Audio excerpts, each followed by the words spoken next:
We still have some folks that will be trickling in, but it is 9:05, so we want to make the most of our speakers' time. So we'll go ahead and get started. I want to welcome you to the Spring Title IV Public Child Welfare Dialogue. Thank you for taking the time and finding parking to be here with us in person so that we can learn and dialogue together. My name is Alice Egan, and I'm the coordinator of the Title IV program and a clinical associate professor in the Sandra Rosenbaum School of Social Work. Just a couple of housekeeping items before we get started. If you signed up for CEUs, those will be emailed to you. There was a box on this check-in sheet, and so you just check that box and we will email them. If you forgot to check the box, that's okay. We'll leave the sign-in sheet out there, and you can also email us, and we can just send you the CEUs. There are refreshments at the back, so feel free to jump up and grab those during the talk. Restrooms are right around sort of the glass wall out that way. And there is one built-in break today, about halfway through. I think that is it for housekeeping items. There are some seats up front too if anybody wants to come on up. So the Title IV Child Welfare Training Program in the School of Social Work has been in existence for well over 20 years now, started by predecessors of mine, and we've now trained close to 300 public child welfare social workers. It's really fun. One of the most fun parts about today for me is to look out in the audience and get a chance to see and talk to many of the alumni from our program who are here today, and also to see our cohort of current students and so many familiar and new members of the social work and child welfare community. We're so excited to bring this public child welfare dialogue today about the important topic of immigration and child welfare. I'm honored to introduce you to Dr. Finno-Velasquez. I can tell you that not only is she very accomplished in her field, but also a delightful person to spend time with, so it's going to be a great morning. Dr. Finno-Velasquez is an associate professor at New Mexico State University and the director of the Center on Immigration and Child Welfare. Her research centers around the impact of culturally appropriate maltreatment prevention strategies with immigrant populations and improving child welfare service system response to the needs of immigrant families. Since 2019, Dr. Finno-Velasquez has been appointed as Director of Immigration Affairs for the New Mexico Children, Youth, and Families Department, where she's built and supervised an immigration unit to improve policies and practices to support immigrant and refugee children along the Mexico border and throughout the state. We want to welcome you to Wisconsin. Dr. Finno-Velasquez, we're so eager to learn from you.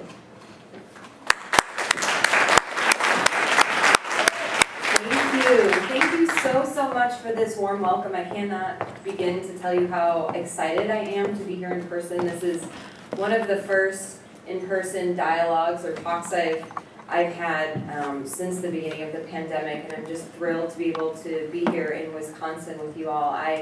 My roots are also in the Midwest. I haven't actually been to Madison in about 20 years, so it's really, really nice to be here with you all. And I also just want to first thank you and commend you for entering into this line of work in child welfare. And thank you to the 4E training program for inviting me here.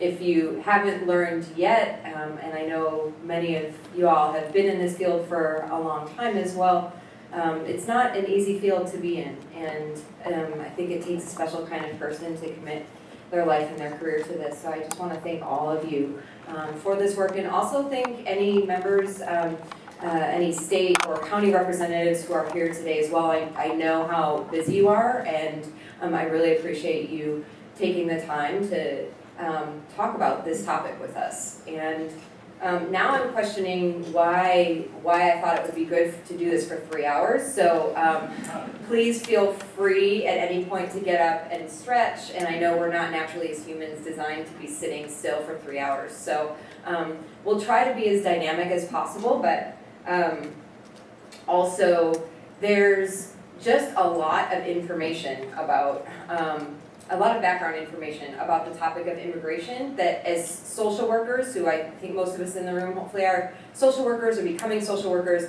we don't necessarily get this information as part of our curriculum and as part of our training. So there'll also be some kind of more didactic lecture instruction as well. I wanted to tell you a little bit about our Center on Immigration and Child Welfare, so if there's nothing else you walk away with today, it's at least that this center exists and can serve as a resource to you. We have been in existence at New Mexico State University since 2017, but prior to that, we were at the University of Houston, and prior to that, at the Jane Addams School of Social Work at University of Illinois at Chicago.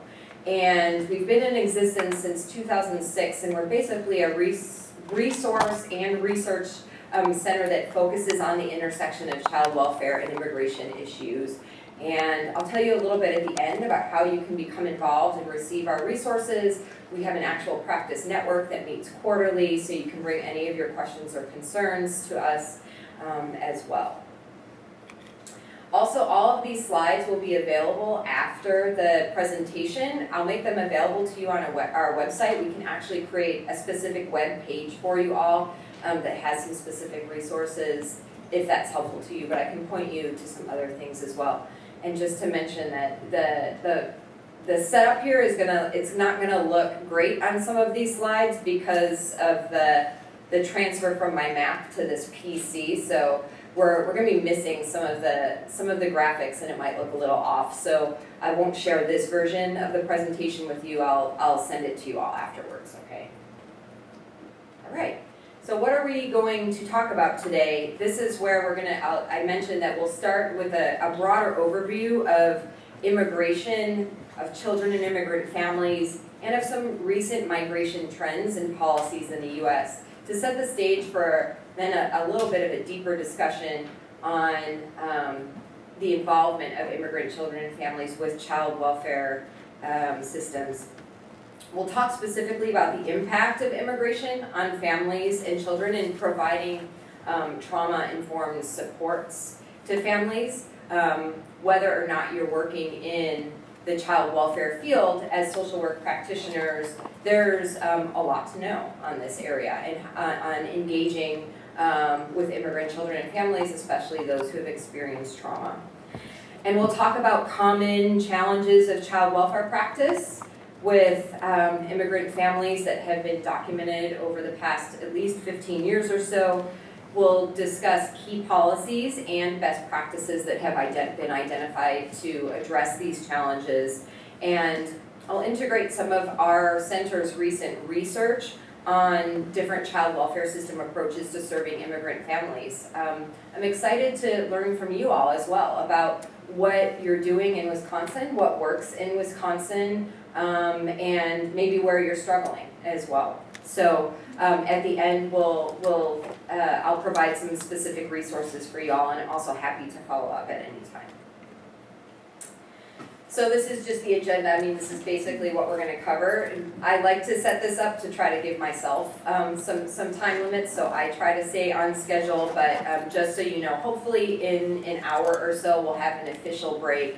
The second half of the presentation will get really into the child welfare system issues and challenges that tend to be most relevant probably to what your work will be working in your child welfare system as a 4E funded student. But I always like to start first with any questions. Are there any burning questions or issues that you encounter in your practice or that you anticipate encountering in your practice? Because I'd like to be able to make sure to address any questions that you do have. A lot of times there's silence. That's not uncommon. And so then I will just encourage you to ask questions or points of clarification as we go along in the presentation. A lot of times some thoughts or questions will be sparked as we're going through a lot of the content. Go ahead. Yeah. I think with thinking about your training prior, the biggest thing that I've run into, I've been in the field for 4 years doing like initial assessment, and the biggest thing for me is like folks not wanting to be truthful about their immigration status. So maybe we have information on that, and they're afraid of our system and what that could look like. So just kind of gaining that trust and how to do that in an appropriate way without having to out themselves if that's not what they want to do. So.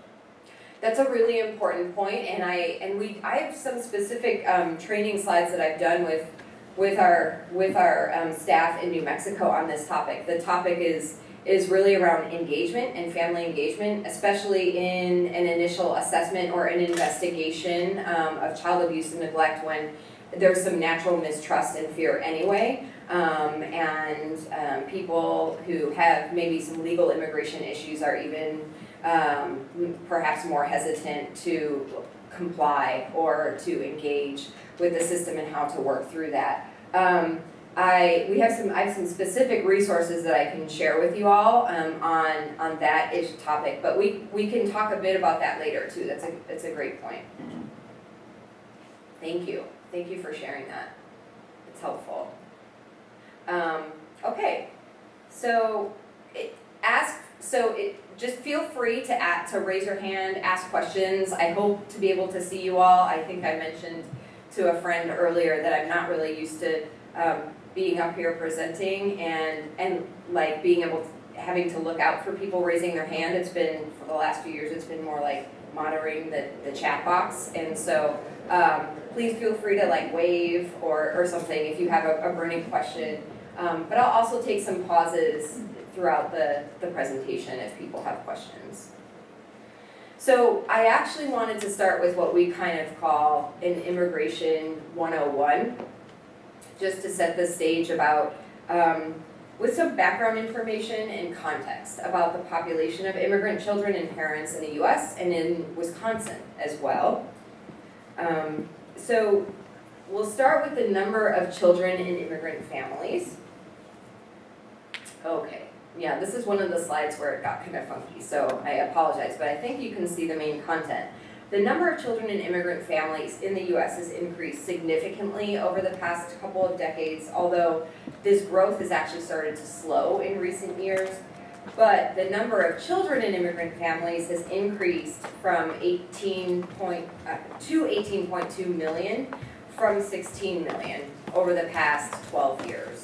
Actually. And in 1990, children in immigrant families were 13% of all children in the U.S., but by 2019, they made up 25% of all children in the U.S. So this is a population that is not necessarily getting enough attention. A quarter of all children in the U.S. Are in an immigrant family, meaning that they have at least one parent who is an immigrant to the U.S. In the U.S. overall, 90% of these children in immigrant families are citizens themselves. 3% of them are foreign-born. 39% have only non-citizen parents who many times are undocumented or are legal permanent residents. We'll talk about those different statuses in a moment. 61% have at least one U.S. citizen parent, and then one non-U.S. citizen parent. And then looking at Wisconsin, let me see if I'm setting this up right. Yep, looking at Wisconsin, a lower proportion of children are actually from immigrant families than in the general population, as they come in at 11% of the total population in Wisconsin. And of these 145,000 children who live in immigrant families here in this state, 91% are citizens themselves, and 11% of these children are actually foreign-born themselves. And so in Wisconsin, it represents, children in immigrant families represent a generally newer population of immigrants than in the general population in the U.S. 61% of these children are citizens with at least one non-citizen parent. 30% have both non-citizen parents, which it mirrors and is similar to the general population. While most children in immigrant families are citizens, many of these, as I mentioned, live in mixed status families with family members of differing citizenship or immigration statuses. And this context actually has important implications for child and family well-being due to the related stresses that these families experience as a result of, for example, facing the daily threat of deportation or separation of family members from different family members who do not have legal permanent residency or citizenship in the U.S.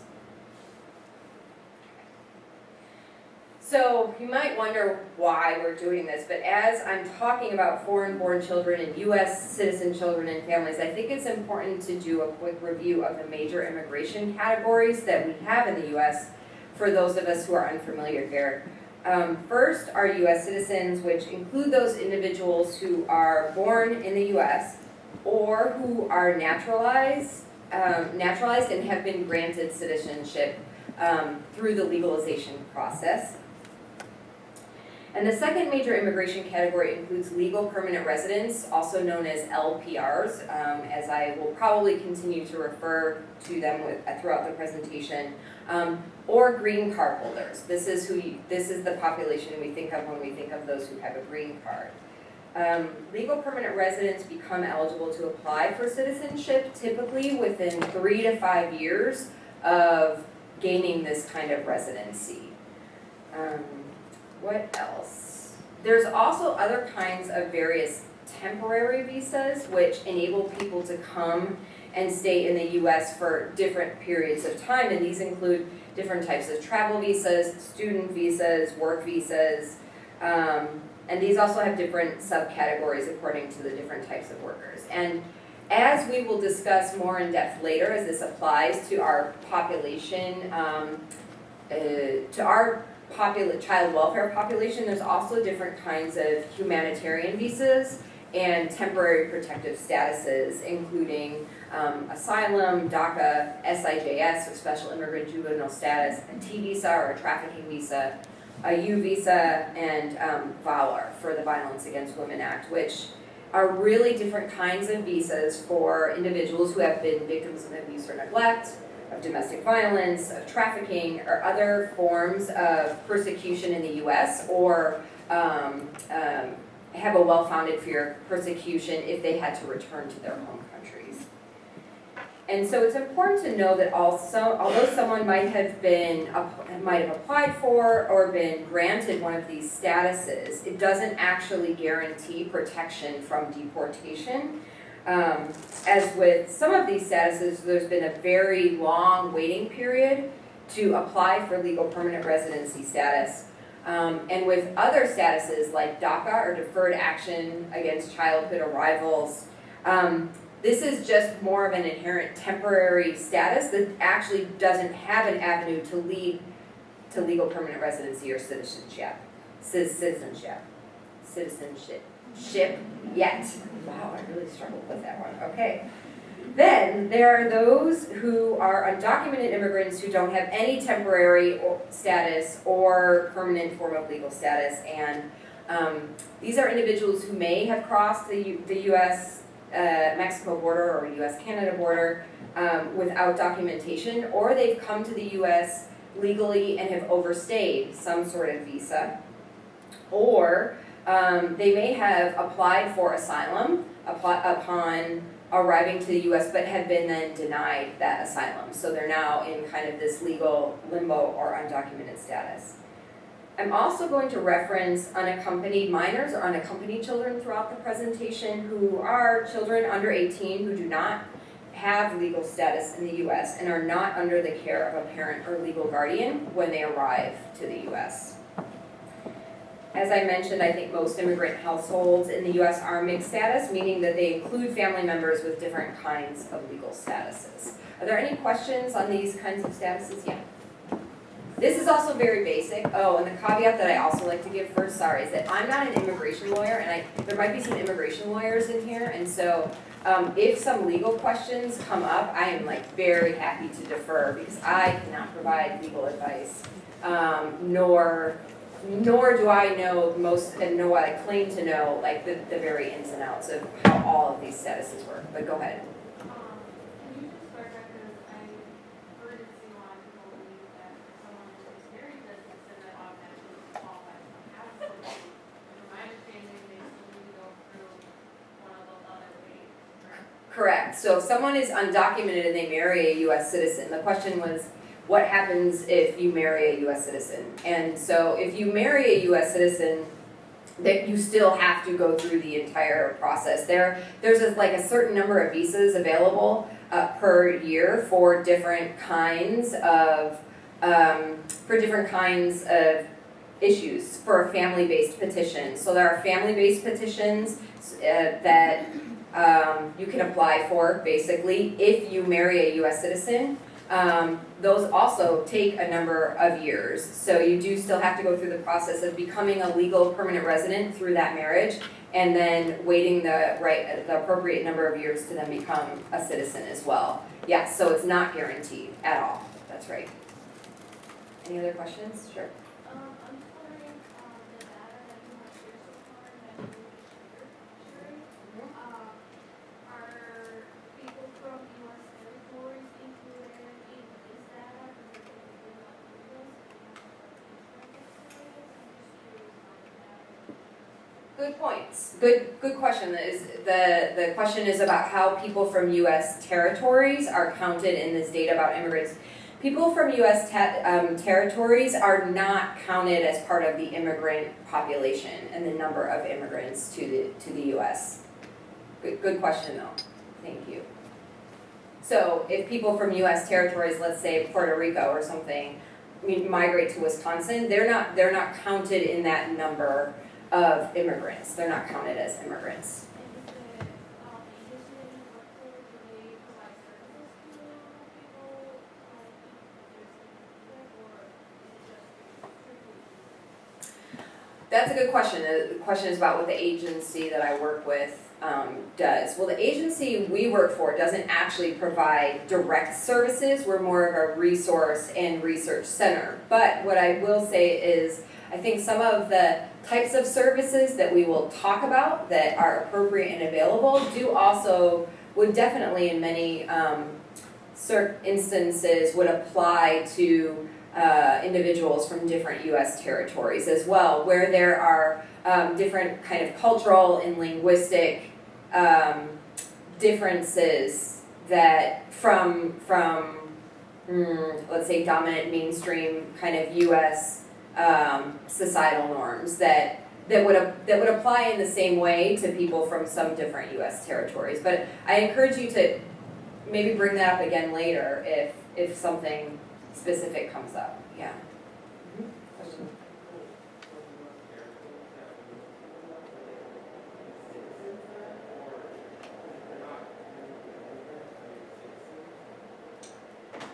Yeah, for all intents and purposes, to my knowledge, they have most of the same rights as citizens except voting rights. Anybody else want to? Any lawyers in the room want to add to that? Or tell me I'm wrong. Feel free to correct me. Okay. Yes, so if you're from a U.S. territory, you cannot be deported in the same way as, yeah. Okay. Good questions. So this is not meant for you to actually read and understand, but what the point of this graphic is to really show you a general message, which is that the U.S. immigration system is both incredibly complicated, and the realistic options to obtain legal status, like legal permanent residency and citizenship, those options are actually quite limited.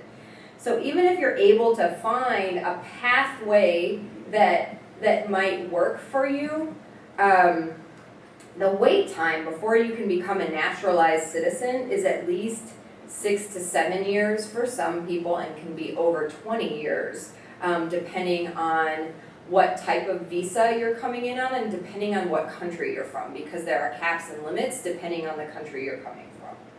So you might actually have permanent residency during that long time, but even with some sort of residency, there's limits in access to public benefits. Even with legal permanent residency, you can still become subject to deportation, so you're still at risk of deportation. Even though it's called legal permanent residency, it's not actually foolproof permanent if you commit a certain sort of crime and have some sort of criminal record, you might be eligible for deportation still. If you have family members who are citizens or residents, you may, again, have some options for obtaining legal status depending on your relationship to those family members. So if you have children or a spouse or something, you may be able to obtain legal status. But again, with very, very long wait times for many. And if you're a skilled worker with a specific job offer and an employer who's willing to sponsor you, you also might have an okay chance at gaining permanent residency and citizenship. And I'm not going to go through each of these scenarios, but what this graphic can be a helpful visual for in understanding is why many people do not actually come to the U.S. legally. And it's because it's not for a lack of will. Rather, it's that our immigration system is incredibly flawed and doesn't actually provide legal options for many.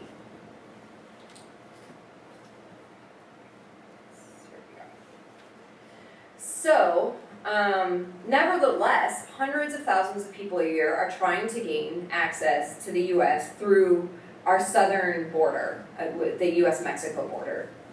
And current migration patterns into the U.S. and issues surrounding family separation and unaccompanied kids especially are not new. And they're not only a border issue as we're not on the border here, and you in Wisconsin also see their impact here. So the number of unaccompanied minors, we'll talk about these trends, recent trends in migration just for a minute. The number of unaccompanied kids arriving to the U.S.-Mexico border has increased in recent years, and these arrivals have actually more than doubled between 2018 and 2021, with more than 57,000 new unaccompanied kids arriving to the U.S. just this fiscal year since October. And in the most recent month reported, just looking at a month-long snapshot, which is the most recent month is February, the majority of these children and youth, they continue to come from the Northern Triangle countries, which are Central American countries of Guatemala, Honduras, and El Salvador.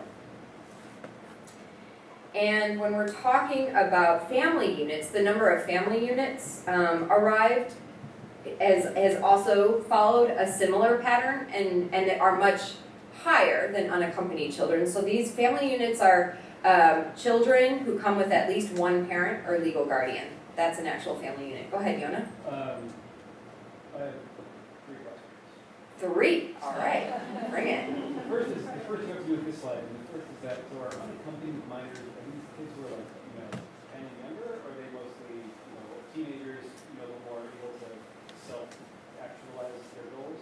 8.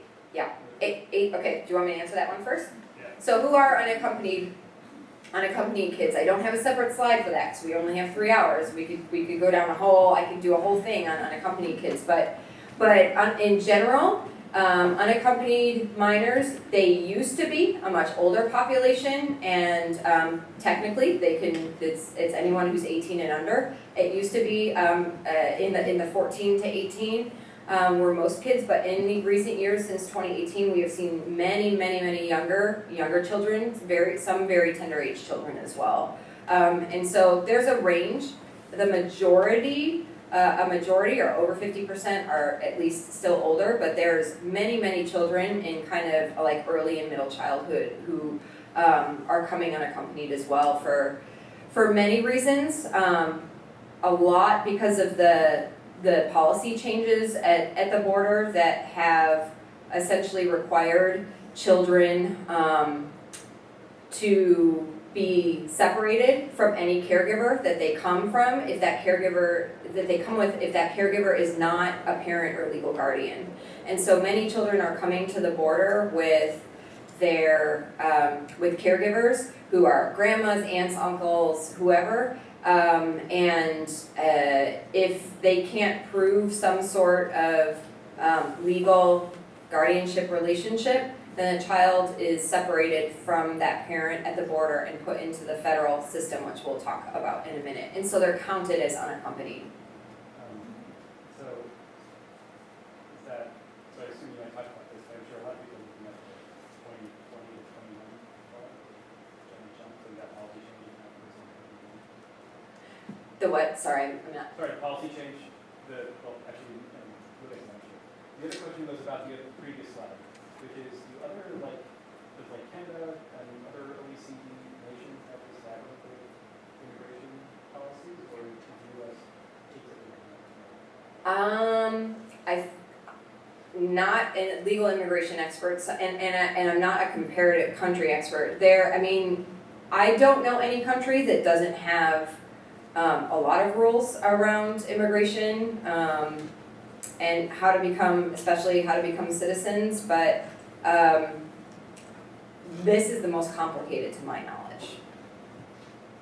I don't know about Canada. European countries work a little bit differently.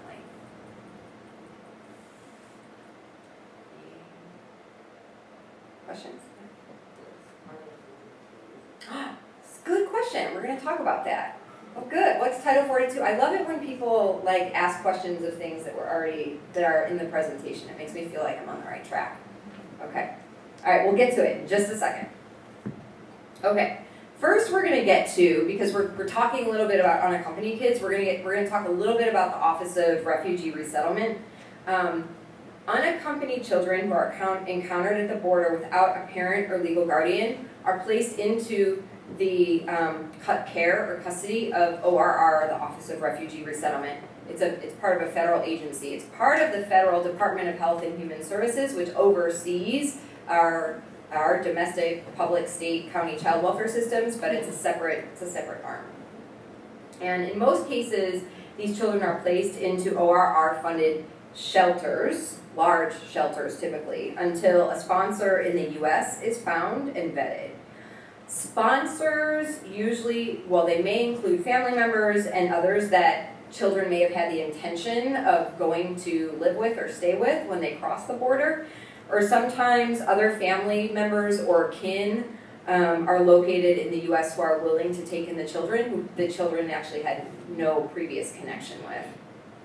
And while children are in shelter, some services provided, although definitely not uniformly or consistently. Again, this is like an entirely separate presentation. Some of the services they are supposed to receive include legal services, education, recreation, health, mental health, etc.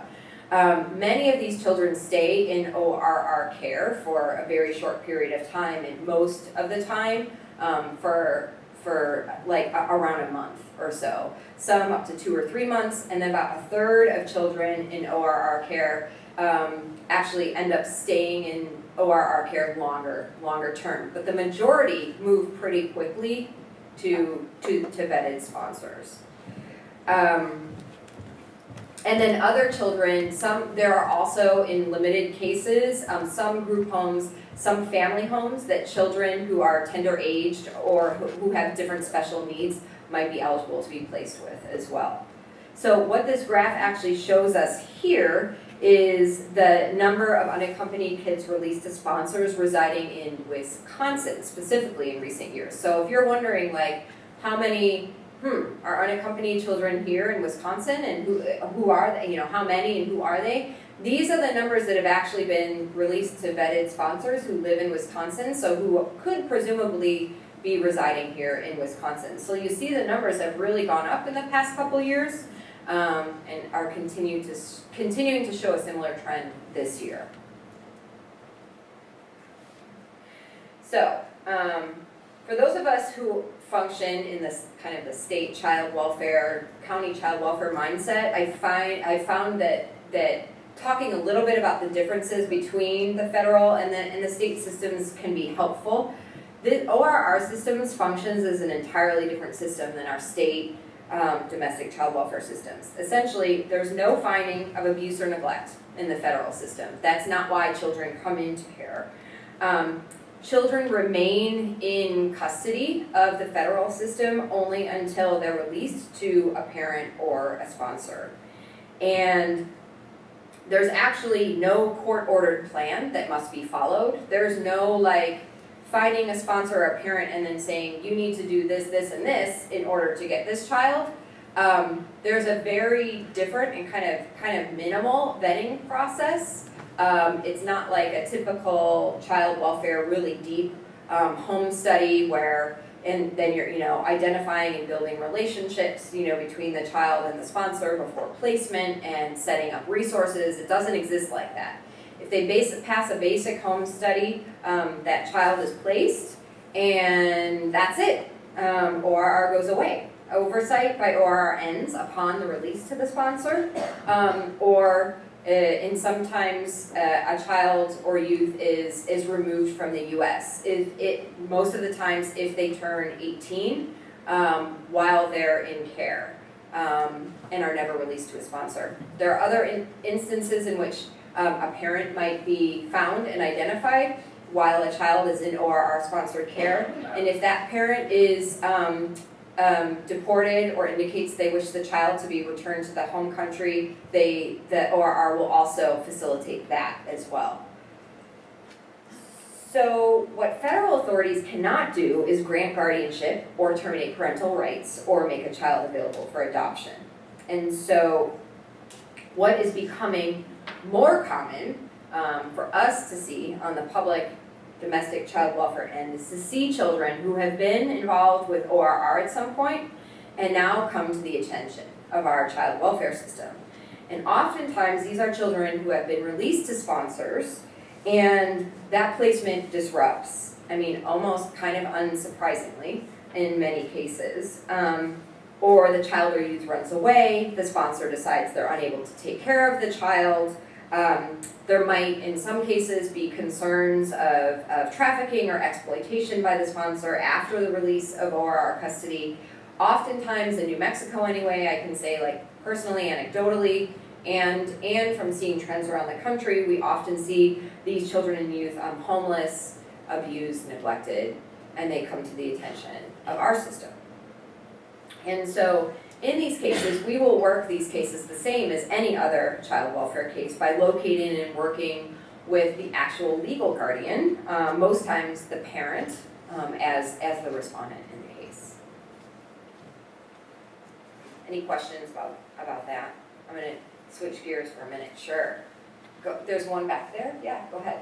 So, to become a sponsor, is that something similar to like a foster care parent? Is there a stipend involved? No. Yeah, good point too. So to become a sponsor, really they just have to prove that there's some sort of relationship, why that sponsor might know the child, or willingness of a sponsor to come forward and say, I want to sponsor this child, essentially. And there is no stipend, there is no support, there is no legal relationship, there's really no services. And there's lots of advocates, and ORR is well aware these days. There's been a huge push to provide a more robust system of post-release services, because there's, I think, a widespread recognition at this point that is just not sufficient. But there's really nothing systematic in place at this point for these families. Good question.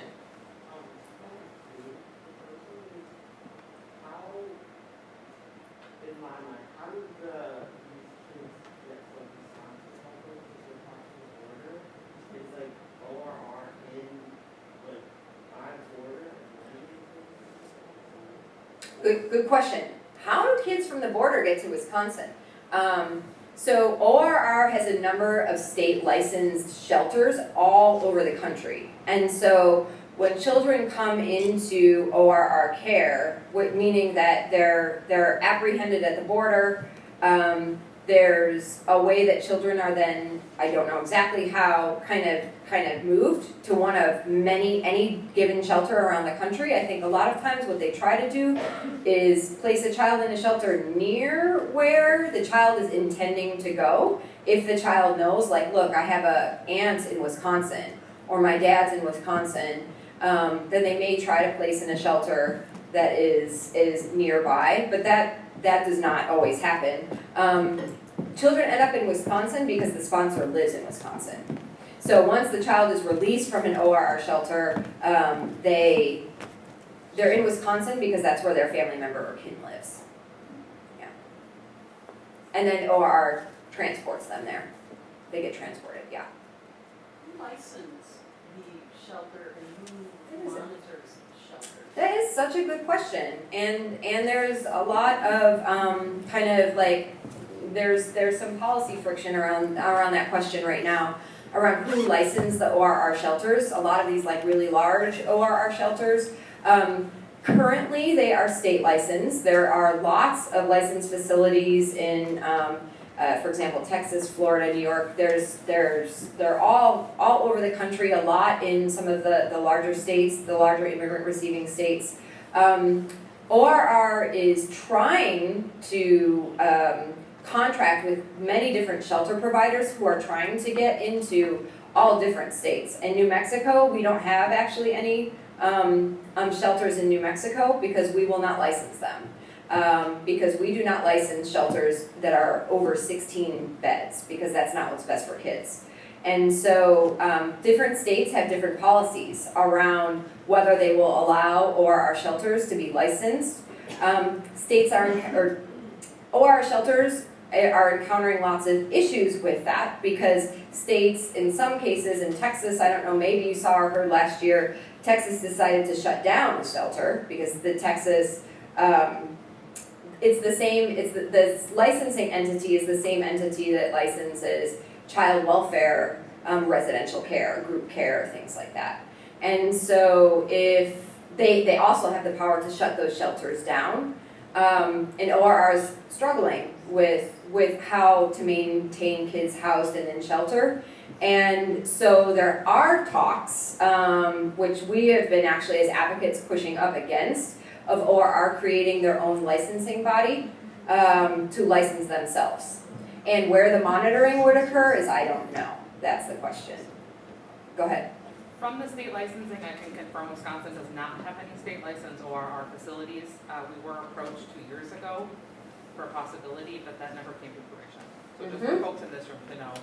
Great, that is very helpful, thank you. Thank you for knowing that and bringing that here. So in Wisconsin, you do not have any state licensed ORR facilities, meaning that children are not placed in ORR care here in Wisconsin. They are released to sponsors upon release from here.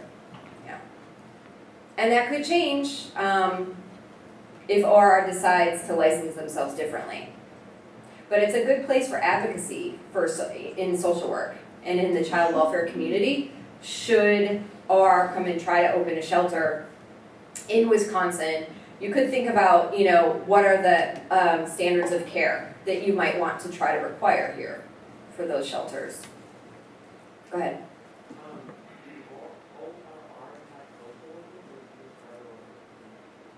Does ORR have social workers? There are some social workers, yes, who work at ORR, but it's and who work in the shelters with children. But it's the numbers are very low. Like, we have required caseloads and case sizes, and it's in domestic child welfare, it's not at all the same with ORR. Yeah, go ahead. Does someone confirm the sponsor is the sponsor, like, it is the person they're saying it is? Yes. Is that family relationship? Yes, they do. So in terms of sponsorship is like, how do they confirm the person is who they say they are? They do have a process for confirming who the person is who they say they are. It is like, there is a home study process. It's not as thorough as our domestic or as our state or county home studies, but they do background checks and things like that. I was just going to comment about that really quickly. I worked with sponsor a few years ago, and part of the process was, I think, a federal background check, showing ID and then getting. Great, thank you. So we have an OR sponsor in the room. Thank you. Can an undocumented parent sponsor? Yes. An undocumented parent can sponsor their child. A few years ago, there was a lot of fear going on because a lot of the undocumented, rightfully, parents were asking, well, what's happening to my information if I'm getting this background check? And ORR was actually sharing the sponsor information with the enforcement arm of like ICE, Immigration and Customs Enforcement, to help kind of target people for deportation. But they stopped that practice because parent sponsors were then afraid of coming forward and were not actually sponsoring their own children anymore. All good questions. These are all things that have happened too. Okay. One more question and then we'll move on. Yeah. So in terms of the sponsors, if it's not a relation to the child, the willing person, is that person granted certain guardianship powers Nope. to, so who's signing things, who's able to? That is a really good question. Who is signing things? The question, this is part of the problem. The question is, if the sponsor doesn't have like a legal relationship for the child, how are they able to like get the child medical care, make school, educational decisions, all of those things? It's really tough. They're set up. They're kind of in legal limbo. Yeah. So we'll talk a little bit. I mean, I'm sure these questions will come up again as we're talking about, well, how are we working with these children in our own domestic system then? So we're talking just a little bit about why do people migrate to begin with? Just shifting gears for a minute. Like, why are we seeing so many people? What's the context surrounding why so many individuals are coming from mostly Central American countries, the majority these days? One is violence in Central American countries, where homicide, gang and gender-based violence, LGBTQ plus based violence, they rank among the highest in the world in these countries. What many people don't realize is also that the women and children we see arriving at the U.S.-Mexico border from these countries are most often escaping very violent and unsafe situations where violence against women and children, femicide, goes completely unprosecuted in most of these countries. And in addition, there's poverty levels in Mexico and Central American countries. They're a driving force to migrate, as well as different environmental factors where this region has been very hard hit by natural disasters and climate change in recent years. And then for some, when we're talking about some of the traditional pull factors to the U.S. remains an enticing ideal where work and educational opportunities abound in comparison to in other countries, and the quality of life is much improved from many other countries. And where, in addition, many are just trying to reunify with family members who are already here. They have families who are long established here.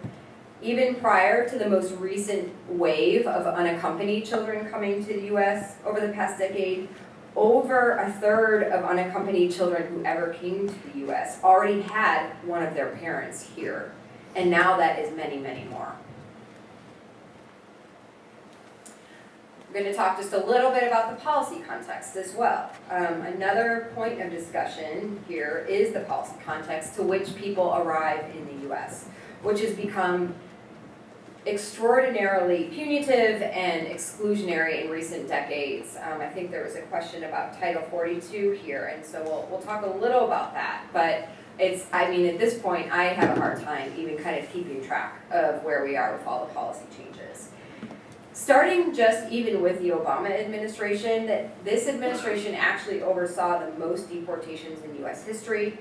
Although now, since the pandemic, we have a different kind of system that is turning people away at the border before they can even come in and be deported. And so this is kind of the Title 42 situation. But during those years, during that administration, we were more focused on interior enforcement rather than border enforcement. And the ICE, or Immigration and Customs Enforcement, issued more than 200,000 deportation orders between 2010 and 2012 for parents who reported having U.S. citizen children, just for parents alone.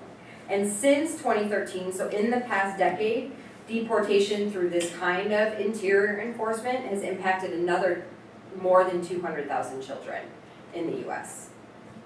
But even in those years of high deportation, some efforts were made to keep families together, to reduce the risk of the collateral damage of immigration on kids and families through a couple different policies like the Parental Interest Directive and ICE protected areas, both of which we will talk more about in the child welfare context after our break. And then during the Trump administration, we saw a return to this prioritization of immigration enforcement, both in the interior and at the border.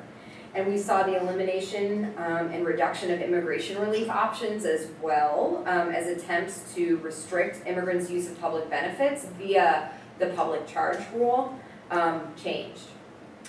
And this Trump-era public charge rule has since been vacated, but very unfortunately, the lingering chilling effects still remain, meaning that there are so many families out there who are avoiding benefits that they qualify for because of fear of immigration repercussions, that they will be deemed a public charge and will not one day then be eligible for permanent residency if they use public benefits. We have a specific public charge fact sheet that is actually very helpful if you have questions about which benefits can be, associated with a public charge, and I will provide that information to you. We found it's actually really helpful to hand things like that to families themselves, that like families can feel empowered just knowing what the rules are and what's considered public charge. The Biden administration was expected to implement a more humanitarian approach to border enforcement, but very unfortunately, we actually have not seen that yet. We did see some actions at the beginning of the administration to preserve DACA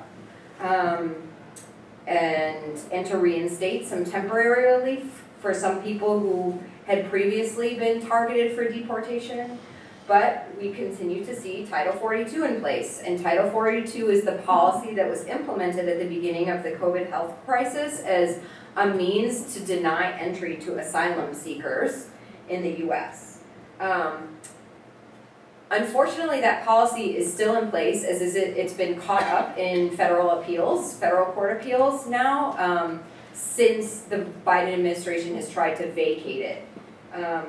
There's also a new proposal to penalize immigrants who do not try to seek asylum before entering the U.S.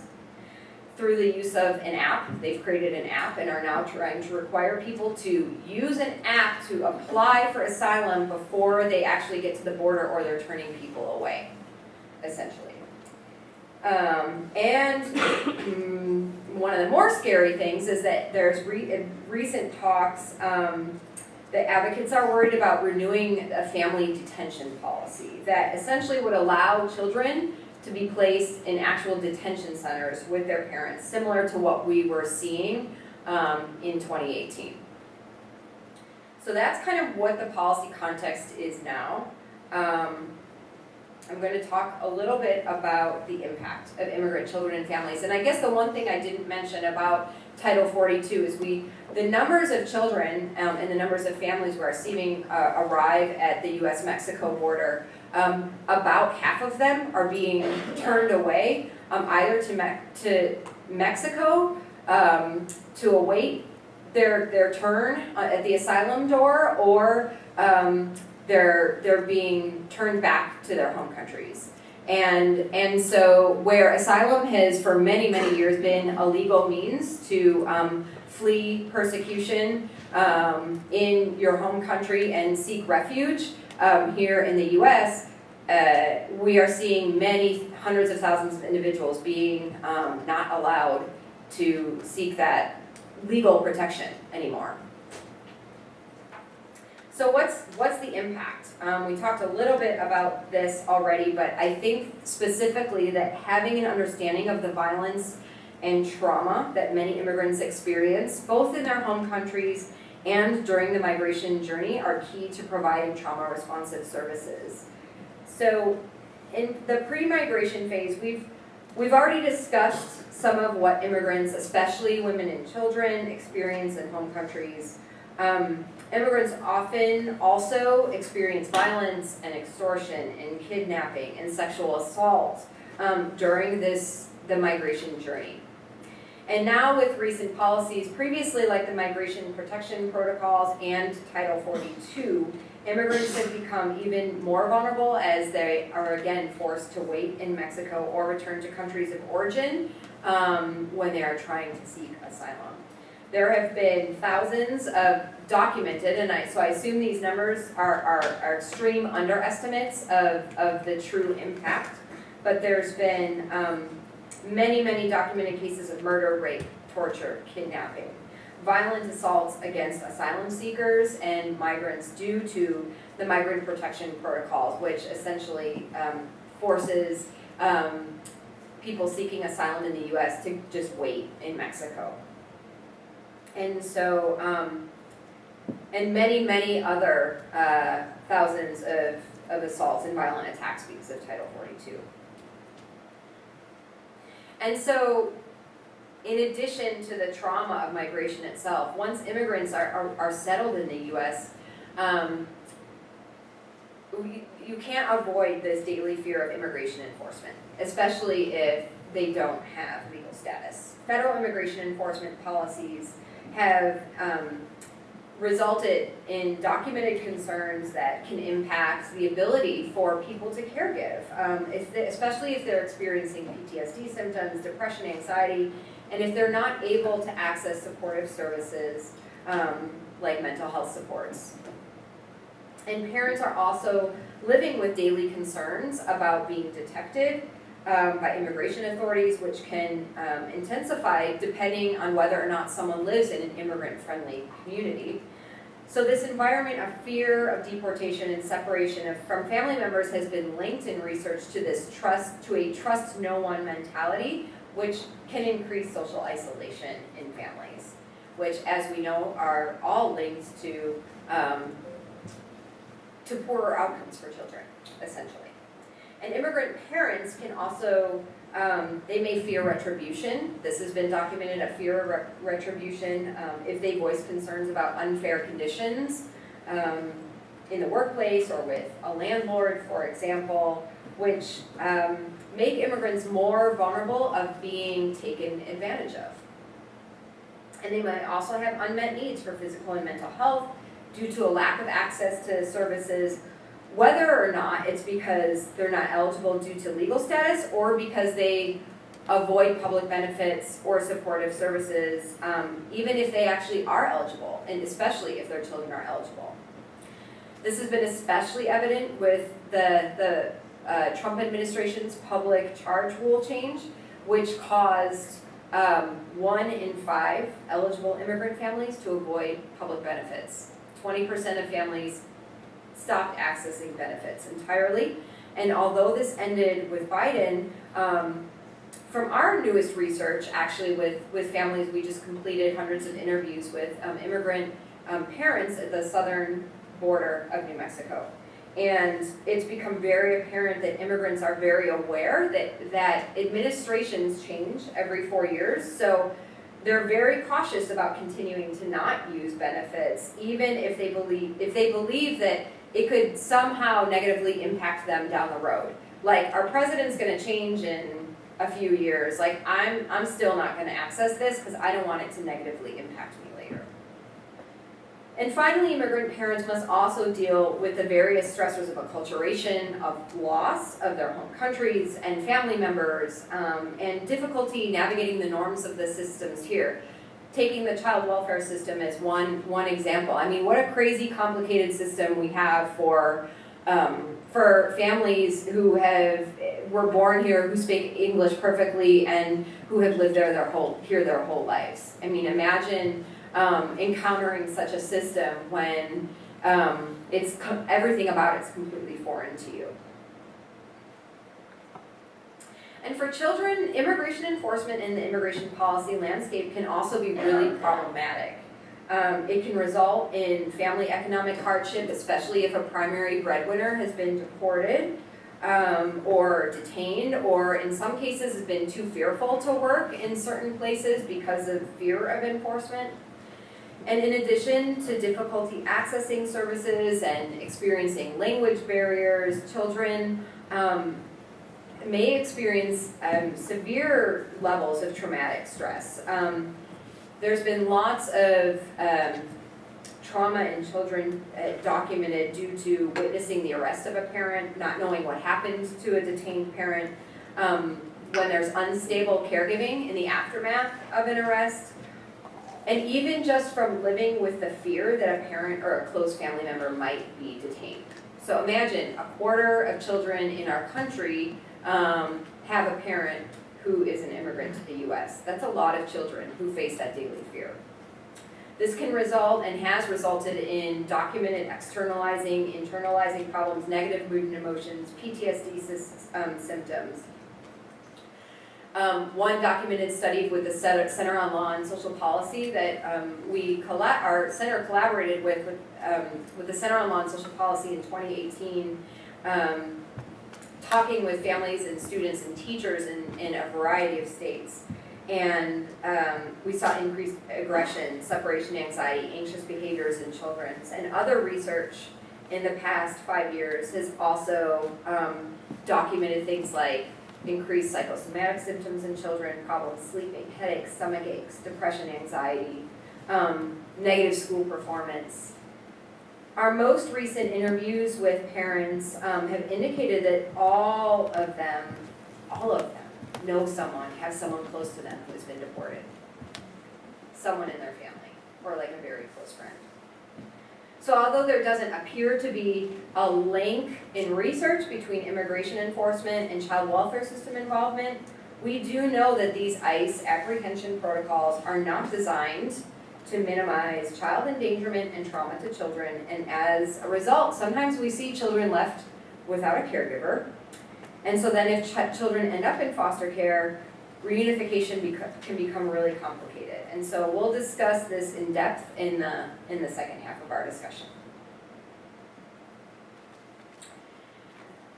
However, despite adversity and trauma exposure, I think it's also really, really important to touch on resilience. And we know that immigrants tend to have better health outcomes than their native-born U.S. counterparts in the U.S. here. This is indicative of resilience. There's an immigrant paradox in research. And we're very interested in this resilience. And in research are looking at more ways to look at and understand resilience and how to build on the strengths that many of these families and communities have. Resilience being defined as when an individual can transform trauma and actually use their adversity to their advantage. Because higher levels of resilience have actually been related to lower levels of emotional problems. In recent research, even with Latina or Latinx immigrant youth who have recently resettled in the U.S.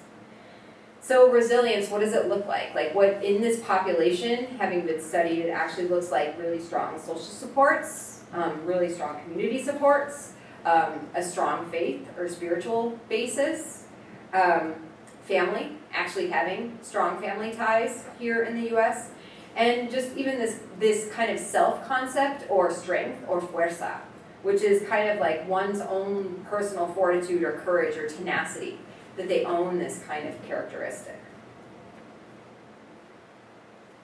So in the last couple minutes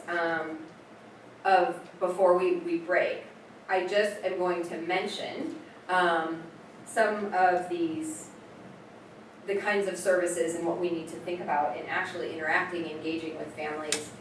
The resilience that we see in children and families does not necessarily negate the high levels of need for mental supports for immigrants. For those who have experienced trauma, stress, depression, anxiety, PTSD symptoms. And so the way I think about it is that we can think about building upon these protective factors, building upon the resilience as we provide care and support to immigrants in our communities. And so here are some key points to consider in a therapeutic or a social work setting in working with immigrants. It's key, we have to understand the cultural context. Mental health providers need to be aware of the cultural beliefs and values and practices that might impact the mental health of immigrants. This includes understanding the influence of cultural norms and expectations on how mental illness is perceived and experienced and treated within different cultures. There are so many documented barriers to accessing mental health care, like language barriers, limited health literacy, lack of insurance, financial resources. So as providers, as social workers, we need to be aware of those barriers, and part of our job needs to be working to address them through culturally sensitive communications through advocacy for the families that we work with, and through collaboration with community organizations that specialize in providing these kinds of services. Cultural humility is another really important piece to working with immigrant families, people who do not come from the exact same background that we come from. In referring to cultural humility as the process of dismantling the way that systems of oppression have impacted you over time, by recognizing our own kind of cultural biases and limitations, and being open to learning from and collaborating with those from diverse cultural backgrounds. And so this approach actually emphasizes the importance of building real relationships with clients that are based on trust and mutual respect, and a willingness to actually learn from their clients. And then finally, by incorporating global mental health perspectives, which emphasize the importance of understanding the social, economic, and political factors that impact mental health and well-being in places around the world, essentially. So, as providers working with immigrants, we should be aware of these principles and consider them when developing our treatment plans and interventions. So there must be time to understand and explore the ways that immigrants' countries of origin could be impacting mental health and wellness, exploring political, social, other social constructs in the places where people come from. I just want to mention ACEs for a minute, because oftentimes a key part of providing supports as social workers and child welfare workers, it involves assessment. We're always doing these assessments. We're always kind of doing checklists and ticking off boxes to figure out, like, what issues are people have, like, what are the issues that we need to address? What have people experienced? And the ACEs screening tool is, of course, widely used among mental health providers and child welfare practitioners to screen for childhood trauma, to help people develop treatment plans for parents.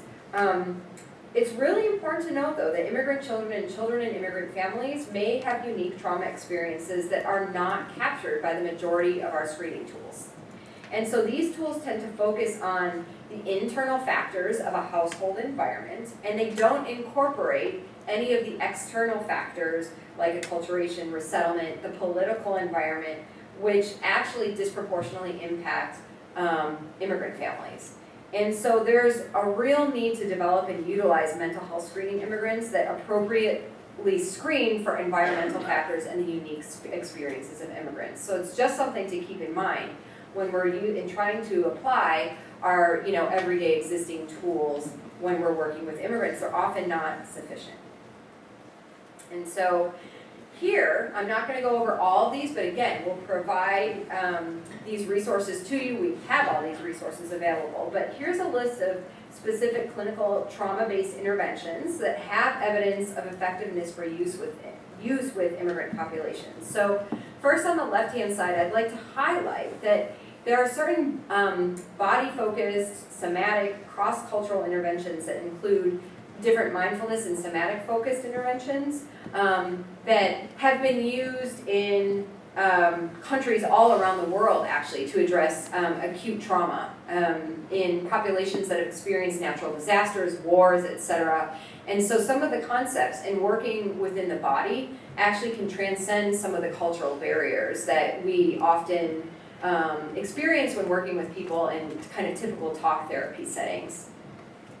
And there's other forms of different kinds of therapies, TST, trauma systems therapy for refugees, child-parent psychotherapy, trauma-focused CBT have actually also have some evidence of being helpful interventions in working specifically with immigrants to the U.S. And there's also a multi-level model of psychotherapy where social justice and human rights are actually integrated into the form of the intervention, which can be useful in the context of work with immigrants. In addition to these approaches on the left, we actually recently completed a systematic review of child maltreatment prevention interventions that are relevant for or have been adapted for use with immigrant and refugee populations. And so here I'm not going to go through them all, but I have a sampling of the interventions that might be particularly relevant for use with immigrant groups in addressing immigrant-related trauma in a child welfare prevention context. And yeah, oh, and if you can scan that thing and like access my program manager did this. Like, I'm really not tech savvy, but if you do the QR code on your phone, it'll like pull you up to our webpage that has the review and the actual article there. So we'll provide all of this to you. But just know these are some interventions to think about, like when we're thinking about treatment plans and like what might be relevant and might actually be helpful for working with specific populations. All right, questions, thoughts to this point? Break time, I can see that. Yeah, oh, I see one. Somebody pointing, I don't. So I don't want to hold everybody hostage for the break, but I would like to observe and perhaps get your feedback on this idea when you went back to the discussion about effects on families and children a few slides ago. Yeah. That a lot of times when people are engaging in macro practice / advocacy, we can draw attention to some of the negative effects on families that policies have. When it comes to prison, nobody likes the fact that kids suffer when their parents go to prison. Yeah, good points. But like when it comes to immigration, a lot of these things are like, I would argue, by design, and that's the people who advance some of these policies and point these up and say, oh good, we're making immigration less desirable, and in so many words. So I would I don't know, be interested in how you've encountered that in your own advocacy things, or just what your thoughts are for the macro practitioners in the room, and that can be later if people really want to hear it. Sure. So the question is really around that a lot of these policies, similar to incarceration policies, we can make comparisons, are actually they actually have the impacts on families that they do, these traumatic impacts by design, because they're trying to deter people from then coming to migrate to the U.S. And so, what are our thoughts on that? And I guess, it would probably be similar to the thoughts I have on mass incarceration, which are what's the lens through which we're seeing the effectiveness of a policy, and to what extent is the policy addressing the real problem and the fundamental problem, and can we kind of like go back, like go upstream to in thinking about macro or policy solutions. What is the actual problem and how do we address it? Ideally, we would make it so that people wouldn't have to migrate from their homes, their families, everything that they've ever known. And I don't think it's something that, that individuals, I think, and communities and families are wanting to do, unless they don't see that they have another choice. And so I think some of the question is what can we do, and what should we be doing? And there's a whole other talk and policy arm about like the kinds of supports and policies that we should have towards working with and humanitarian relief provided to Central American countries and Mexico. There's certain trade agreements, some of our trade agreements have been linked with Mexico and other countries have been linked to increased migration to the U.S. as many communities in some of these countries used to be more self-sustaining through, their own forms of agriculture, et cetera, but with industrialization, with increased trade, with technology advances, essentially, that has all gone away. Communities have just essentially been destroyed a lot in this way. And so I think and communities are no longer self-sustaining, essentially. And so people have to migrate to the U.S. And obviously, there's a lot of other factors involved with this violence, but I personally don't necessarily think the solution is to be incarcerating people. And I think one of the things that maybe I didn't mention and that I should be mentioning is how important like the immigrant economy actually is to our actual economy. Is that the work that many immigrants do, undocumented immigrants do, is work that is considered undesirable, and, you know, in providing our food in this country, in, you know, in hospitality and lots of other industries. And should we remove 12 million undocumented immigrants from this country today, our economy would collapse. So by design, what we're essentially doing is just trying to not necessarily, I would argue, not necessarily like get rid of undocumented immigrants who reside in this country, but actually just really kind of keep people in you know, in an undesirable, oppressed kind of state where we're able to continue paying people unfair, non-living wages, and, you know, not give people the same rights as citizens. It's like almost like we need that kind of underclass to keep our economy going. So, I don't know. I'm rambling, but I know that people might need a break. So let's do 10 minutes? Okay. Yeah, we can do it. Thanks.